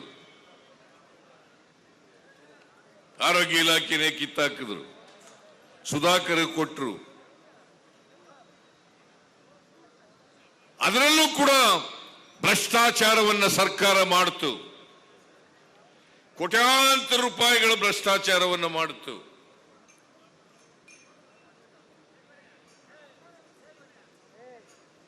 ಶ್ರೀರಾಮುಲು ಅವರು ಮಂತ್ರಿಯಾಗಿ ಸಂಪೂರ್ಣ ವಿಫಲರಾಗಿದ್ದರು. ಭ್ರಷ್ಟಾಚಾರದಲ್ಲಿ ಮುಳುಗೋಗಿದ್ರು. ಅಂತವರನ್ನ ಮತ್ತೆ ಈಗ ಲೋಕಸಭೆಗೆ ಅಭ್ಯರ್ಥಿಯನ್ನಾಗಿ ಮಾಡಿದ್ದಾರೆ. ದಯವಿಟ್ಟು ನಿಮ್ಮಲ್ಲಿ ಕೈ ಜೋಡಿಸಿ ಪ್ರಾರ್ಥನೆಯನ್ನು ಮಾಡ್ತೇನೆ.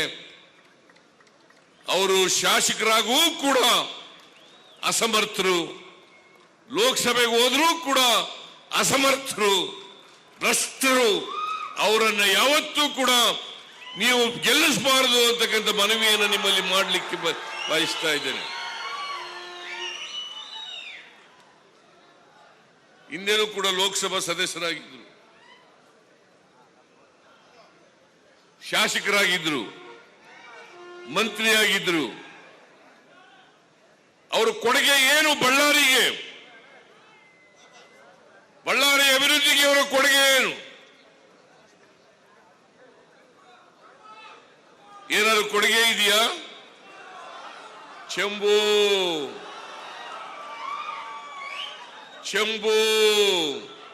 ಖಾಲಿ ಚೆಂಬು.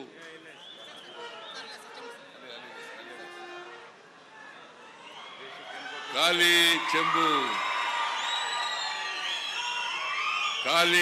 ಚೆಂಬು. ನರೇಂದ್ರ ಮೋದಿ ಅವರು ಕೂಡ ಕರ್ನಾಟಕಕ್ಕೆ ಮಾಡಿರ್ತಕ್ಕಂಥ ಅನ್ಯಾಯ ಒಂದಲ್ಲ ಎರಡಲ್ಲ, ಅನೇಕ ಅನ್ಯಾಯಗಳನ್ನು ಮಾಡಿದ್ದಾರೆ. ತೆರಿಗೆ ಹಂಚಿಕೆಯಲ್ಲಿ ಅನ್ಯಾಯ, 15ನೇ ಹಣಕಾಸಿನ ಆಯೋಗ ಶಿಫಾರಸು ಮಾಡಿದ್ದನ್ನು ಕೊಡಲಿಲ್ಲ, ಅಲ್ಲಿ ಅನ್ಯಾಯ.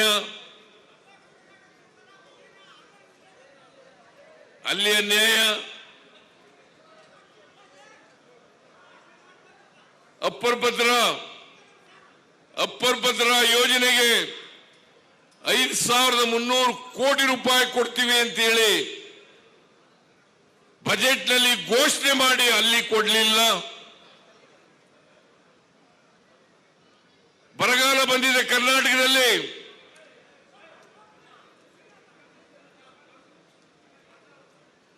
ಬರಗಾಲ ಬಂದಿದೆ ಕರ್ನಾಟಕದಲ್ಲಿ.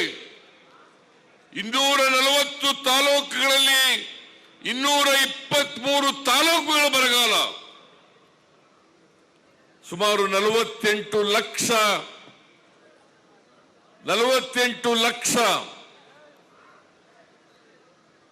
ಹೆಕ್ಟೇರ್ ಪ್ರದೇಶದಲ್ಲಿ ಬೆಳೆ ಹಾನಿಯಾಗಿದೆ.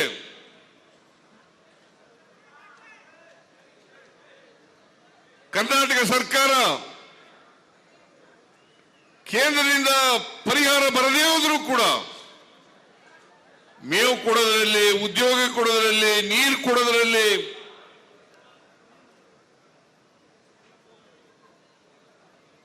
ಪ್ರಾಮಾಣಿಕವಾಗಿ ಕೆಲಸವನ್ನು ಮಾಡಿದ್ದೇವೆ. 2,000 ರೂಪಾಯಿವರೆಗೆ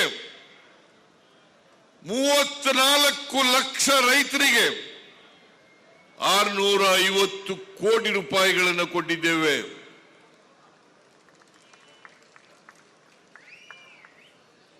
ನಾವು ಸೆಪ್ಟೆಂಬರ್ನಲ್ಲೇ ಮನವಿ ಕೊಟ್ಟರೂ ಕೂಡ ಸೆಪ್ಟೆಂಬರ್ನಲ್ಲಿ ಮನವಿನಲ್ಲಿ 18,172 ಕೋಟಿ NDRF ನಾರ್ಮ್ಸ್ ಪ್ರಕಾರ ಕೊಡಿ ಅಂತೇಳಿ ಮನವಿ ಮಾಡಿದ್ರು ಕೂಡ ಕೊಡ್ಲಿಲ್ಲ. ನಾನು 3 ಜನ ಮಂತ್ರಿಗಳು ಕಳಿಸಿಕೊಟ್ಟಿದ್ದೆ ಕೇಂದ್ರಕ್ಕೆ ಡೆಲ್ಲಿಗೆ. ಅವರು ಸಂಬಂಧಪಟ್ಟ ಮಂತ್ರಿಗಳನ್ನ ಭೇಟಿ ಮಾಡಿದ್ರು ಕೊಡ್ಲಿಲ್ಲ. ನಾನೇ ಸ್ವತಃ ಪ್ರೈಮ್ ಮಿನಿಸ್ಟರ್ ಅವರನ್ನ ಭೇಟಿ ಮಾಡಿದ್ದೆ, ಅಮಿತ್ ಶಾ ಅವರನ್ನ ಭೇಟಿ ಮಾಡಿದ್ದೆ, ಆಗ್ಲೂ ಕೊಡ್ಲಿಲ್ಲ. ಅನಿವಾರ್ಯವಾಗಿ ನಾವು ಸುಪ್ರೀಂ ಕೋರ್ಟ್ಗೆ ಹೋಗಬೇಕಾಯ್ತು. ಸುಪ್ರೀಂ ಕೋರ್ಟ್ನಲ್ಲಿ ಛೀಮಾರಿ ಹಾಕಿಸ್ಕೊಂಡು ನಾವು 18,172 ಕೋಟಿ ಕೇಳಿದ್ರೆ ಅವ್ರು ಕೊಟ್ಟಿರೋದು 3,454 ರೂಪಾಯಿ. 3,454 ರೂಪಾಯಿ. ಅದು 19% ಕೂಡ ಇಲ್ಲ. 19% ಕೂಡ ಇಲ್ಲ. ಈಗ ನರೇಂದ್ರ ಮೋದಿಯವರು ಕರ್ನಾಟಕಕ್ಕೆ ಕೊಟ್ಟಿರ್ತಕ್ಕಂಥದ್ದು ಖಾಲಿ ಚೆಂಬು.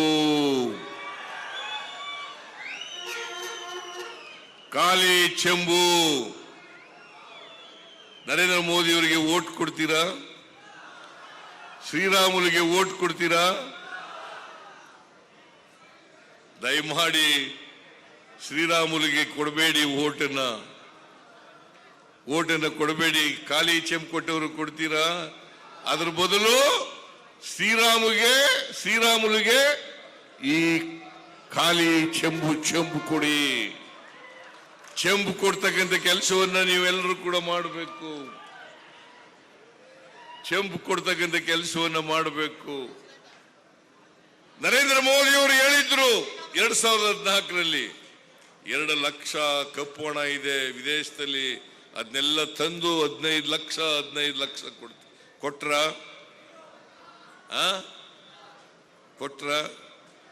2 ಕೋಟಿ ಉದ್ಯೋಗಗಳನ್ನು ಪ್ರತಿ ವರ್ಷ ಸೃಷ್ಟಿ ಮಾಡ್ತೀನಿ.